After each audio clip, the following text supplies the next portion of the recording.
సర్వేపల్లి రాధాకృష్ణ గారు అంటే ఒక భారతరత్న, ఒక ప్రెసిడెంట్. లేకపోతే ఆయన ఫస్ట్ టైం రాసినటువంటి రవీంద్రనాథ్ ఠాగూర్ మీద ఏదో పుస్తకం వచ్చింది. నేను కొంత చదివాను, ఆ తర్వాత తెలీదు. మీరు చదువుంటారో లేదో నాకు తెలీదు. చదివాను సార్, చదివారా? అన్ని పుస్తకాలు చదివాను సార్, ఇంకా చదువుతున్నాను రండి. He has converted Bhagavad Gita into English అండి, the first person to convert Bhagavad Gita into English. ఇంగ్లీష్లో చేశారు అంటే గ్లోబలైజ్డ్. అవునండి, that the biggest achievement of somebody. ఆయన పైన రాసిన పుస్తకాలు గట్టిగా చదివి ఉంటారు. First person where change Bhagavad Gita in English Sarvepalli Radhakrishna garu అయితే ఆయన చదివింది క్రిస్టియన్ కాలేజెస్లో అని, మెడ్రాస్ క్రిస్టియన్ కాలేజ్. బట్ ఆయనకు హిందుత్వవాదిగానే పేరుంది. ఎప్పుడైనా బలమైన హిందుత్వవాది అనే పేరు అప్పట్లో లేదండి, యాక్చువల్లీ అది తప్పండి.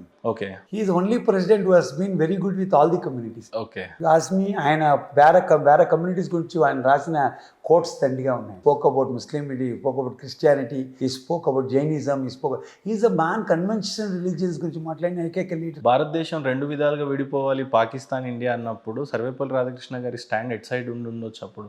సార్ యాక్చువల్లీ చెప్పాలంటే ఈజ్ అన్ అకాడమిషనల్ ప్రెసిడెంట్ అండి. Academies, yes correct. Is an academician president అండి, పొలిటికల్గా ఉన్నట్టు లేదండి. ఎటు సైడ్ పోలరైజ్ చేసే.